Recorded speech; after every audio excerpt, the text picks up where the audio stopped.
नमस्कार. महाराष्ट्रातील विविध क्षेत्रातील बातम्या झटपट आपल्या मोबाईलवर पाहण्यासाठी लगेचच सबस्क्राइब करा राष्ट्रशक्ती लाईव्ह न्यूज आणि सोबत बेल आयकॉन प्रेस करायला विसरू नका. त्याचा प्रश्न बरोबर आहे, प्रश्न बरोबर आहे त्याचा बाबा. करणार वर्गीकरण करणार आहे. त्या संदर्भात न्यायमूर्तींचा रिपोर्ट पुढच्या महिन्यात येणार, मग आपण ते करणार आहोत. आणि म्हणून बंधू भगिनींनो, या ठिकाणी आपण हे लक्षात घेतलं पाहिजे. काही काळजी करू नका, त्यांचा प्रश्न सोडवला जातो.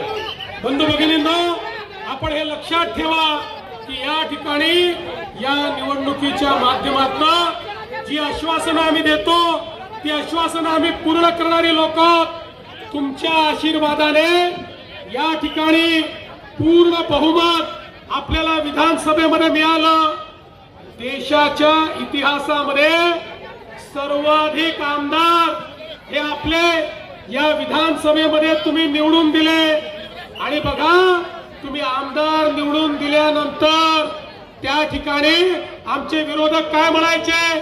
आमचे विरोधक म्हणायचे आता यांची एवढी योजना कोणी बंद करू शकत नाही आणि आता केवळ लाडकी बहीण योजनेपुरतं मर्यादित राहायचं नाही आहे. आपल्याला आता लखपती दिदीचा कार्यक्रम राबवायचा आहे. या ठिकाणी मी सूर्यवंशीजी आपल्याला आणि गंगाप्रसादजी लाडक्या बहिणींना लखपती दिदी बनवण्याचं काम हे तुमच्यावर आम्ही सोपवून जातो. तुम्हाला त्या ठिकाणी माझ्या लाडक्या बहिणींना लखपती दिदी